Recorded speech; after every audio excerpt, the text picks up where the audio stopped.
अभी तुम्हारा पीछे हो जाओ भाई। आज की सभा के अध्यक्ष जी छाड़ मारेगा क्या है?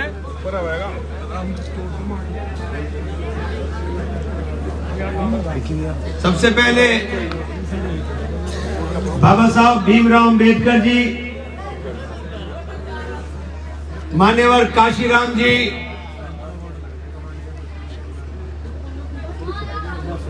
और तमाम महापुरुषों को खिराजे मोहब्बत देते हुए हमारे जिले की शान रहे हमारे नेता रशीद मसूद साहब को खिराजे अकीदत पेश करते हुए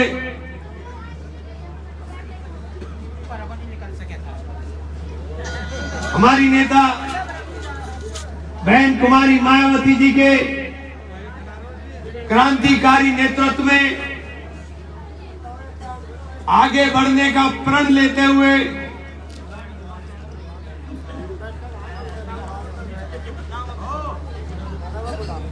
आज की सभा में पधारे हमारे साथी उत्तराखंड प्रभारी और पश्चिम उत्तर प्रदेश के कोऑर्डिनेटर भाई नरेश गौतम जी, हमारे जिलाध्यक्ष जनेश्वर प्रसाद जी,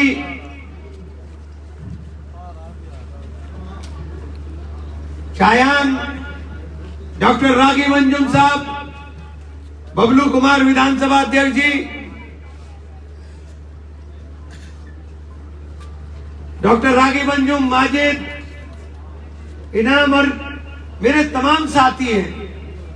सबसे पहले तो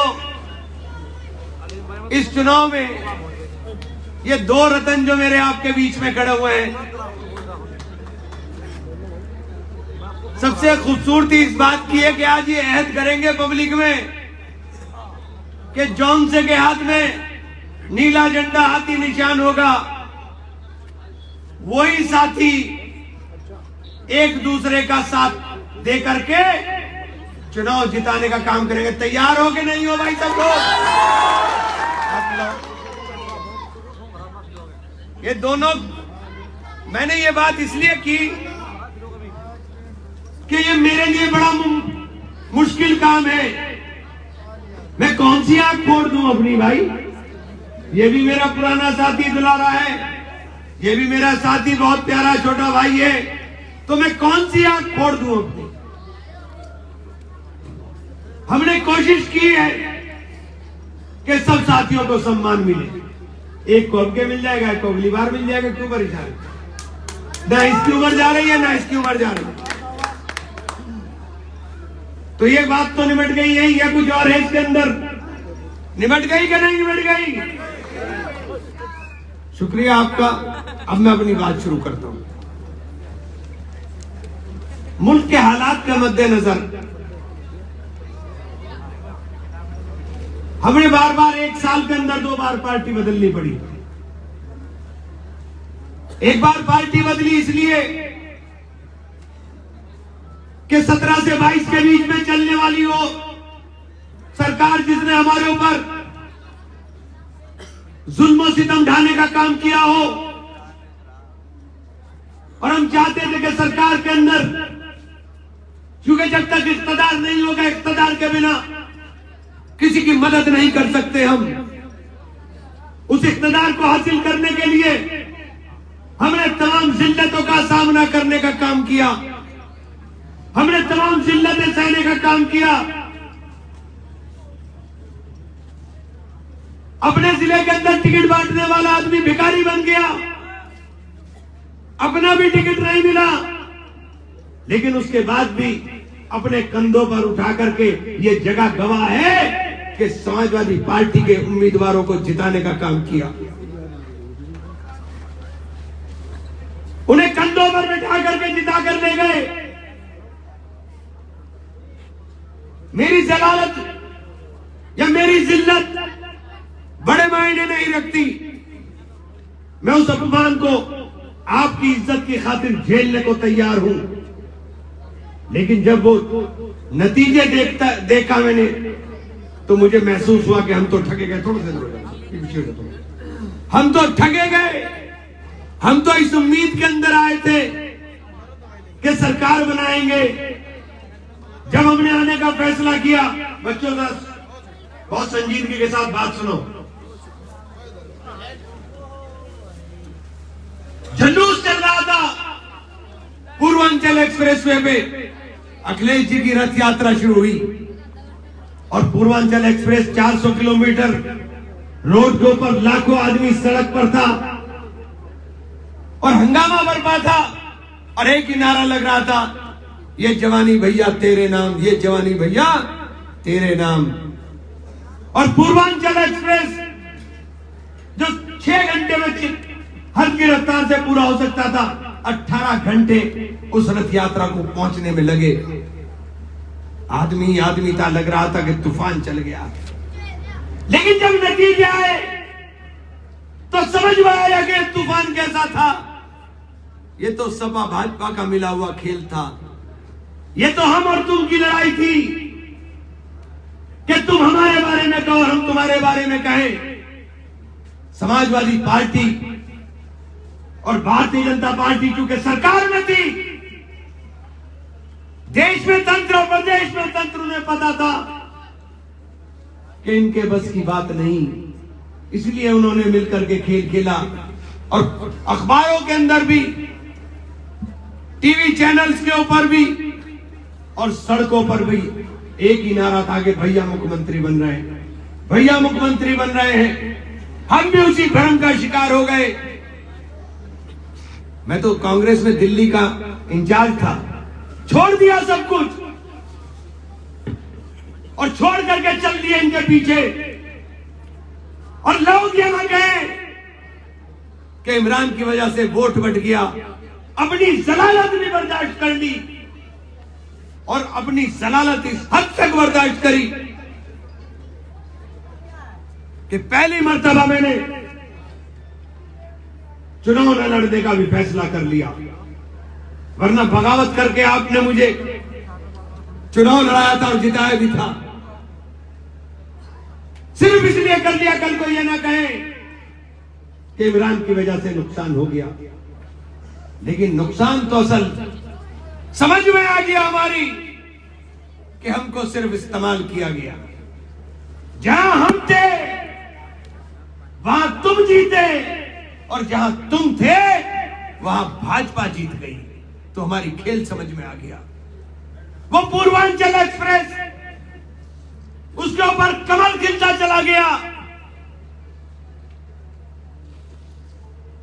क्या जवाब दोगे आप कि इटावा हारे, मैनपुरी हारे, कन्नौज हारे, जहां जहां आप थे आप तमाम तर जगह हार गए और जहां जहां हम थे वो तमाम तर जगह आप जीतने का काम किया। यानी हमारी हैसियत 112 सीट जिताने की है, ये समझ में आ गया। लेकिन 112 सीट से इख्तिदार हासिल नहीं होगा। इख्तिदार के लिए 210 ही चाहिए। 210 सीट चाहिए तो तय करना पड़ेगा आपको और हमको कि 210 सीटें किस तरह मिलेंगी। इनके बस की बात नहीं। इस 210 सीटों को हासिल करने के लिए हमें दम लगाना पड़ेगा और दम अगर तुमने लगा दिया, अगर दम लगा दिया तुमने बहुजन समाज पार्टी के अंदर, तो प्रदेश ही नहीं देश की तस्वीर बदलेगी। दम का मतलब दलित और मुस्लिम, दलित और मुस्लिम एक होगा तो फिर अगड़ा भी चलेगा और पिछड़ा भी चलेगा। और जितना वोट बहुजन समाजवादी पार्टी को डाला, अगर इतना वोट बहुजन पे डल गया होता तो 270 सीट जीत करके जाते, सरकार होती, इख्तियार होता। और अगर इक़्तिदार होगा तो मदद कर पाएंगे।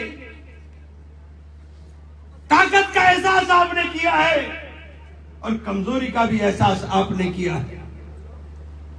4 एमएलए एमपी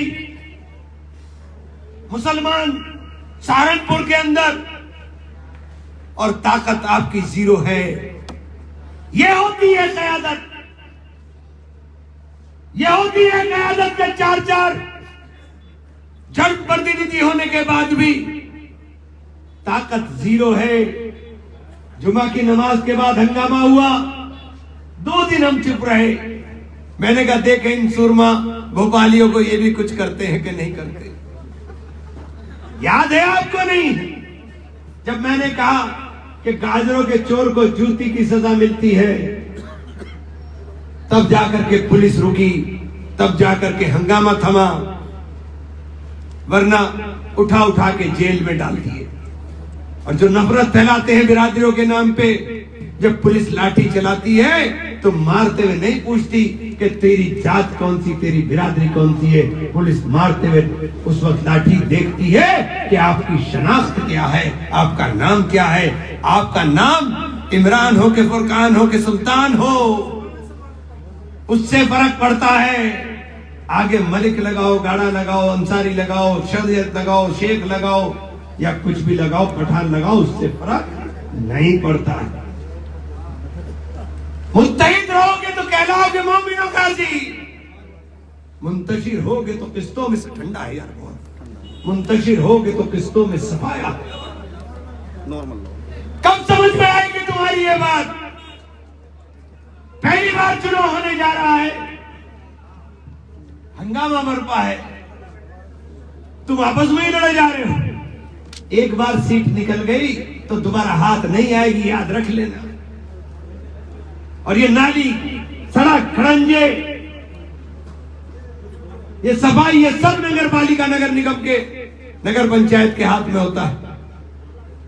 एक बार निकल गया तो दोबारा हाथ में आने वाला नहीं है, इसलिए दम लगा दो। और दम लगा दिया तो ये फिर सब कुछ बाहर हो जाएगा साथी। हमारा मकसद सियासत के अंदर तिजारत करना नहीं है। मैंने इस काम को इबादत की तरह किया है, खिदमत खल्क को इबादत की तरह करने का काम किया है।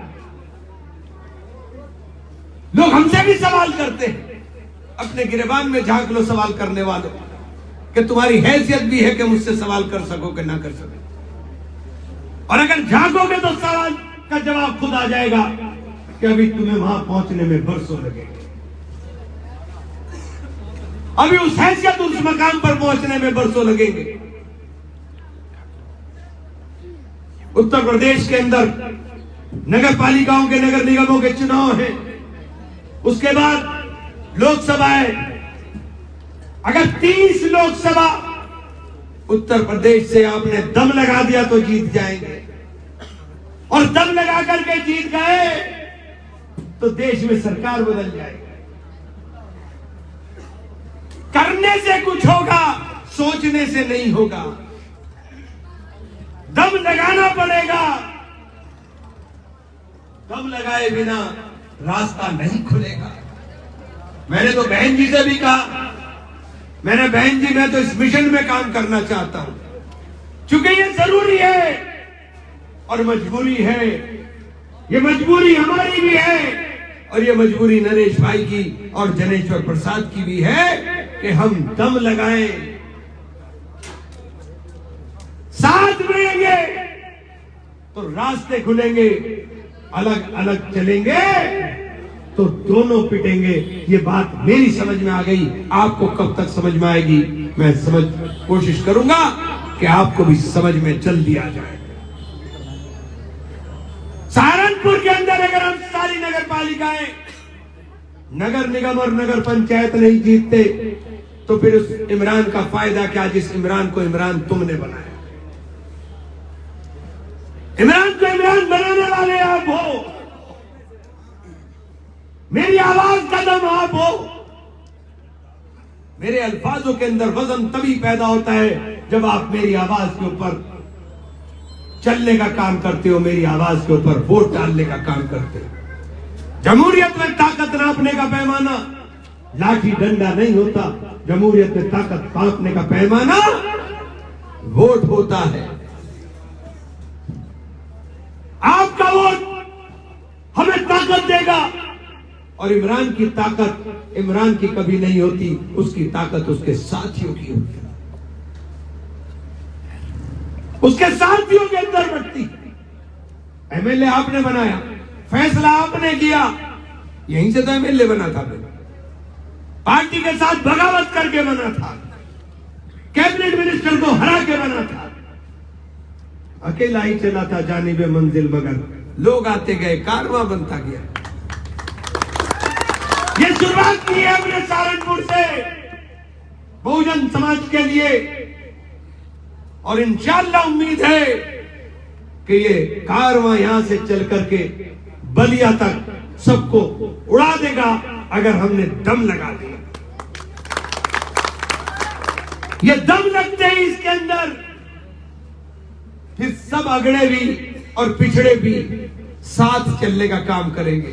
मेरे पास एक दिन बरौली से फोन है ठाकुर साहब का, नमस्ते आजकल, मेरा चिंता ना करो, बहुत नमस्ते करेंगे। ये कमजोर इमरान नहीं है, अब ये बहुजन का इमरान है। इसके पीछे बहुजन है और इसके सर के ऊपर मायावती जी का हाथ है, बहन जी का हाथ है, और बहन जी ने वो हाथ रख करके शफकत का ये मैसेज देने का काम किया है कि घबराओ मत मेरे लोगों, बहन जी की शफकत, बहन जी की मोहब्बत तुम्हारे साथ है। और बड़ी बहन का दिया हुआ आशीर्वाद, बड़ी बहन का सर पे रखा हुआ हाथ, इसका जवाब आने वाले दिनों में वोट की शक्ल में आपको देना होगा। दम लगा करके देना होगा, हाथ मिला करके देना होगा, गले लगा करके देना होगा। और जब ये जवाब मिलेगा फिर कोई ताकत आपके सामने टिकने वाली नहीं है साथी। आज आप लोगों ने, मैंने जो बात कही है उसे दिल से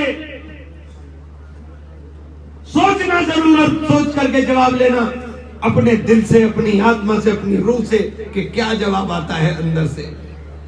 और जब अंदर का जवाब आएगा तो फिर मुझे इंशाअल्लाह उम्मीद है कि कोई दूसरा रास्ता आपको नजर नहीं आएगा साथी। रहबर का मतलब क्या होता है? रहबर का मतलब होता है राह दिखाने वाला। एक राह है जो पथरीली थी, एक रास्ता है जिसके ऊपर हम सरपट दौड़ सकते हैं, एक रास्ता है जिस पर हमें जान का खतरा है, और ये वो रास्ता है जिस पर हमें इक़्तिदार हासिल होगा। और इक़्तिदार हासिल होगा तो ताकत आपके पास होगी। इस उम्मीद के साथ कि आप तमाम लोग नीला झंडा हाथी निशान, बस अब हमारी यही पहचान। और जोरदार नारे के साथ अपनी बात खत्म करूंगा। बहुजन समाज पार्टी, नारे में दम नहीं रहा।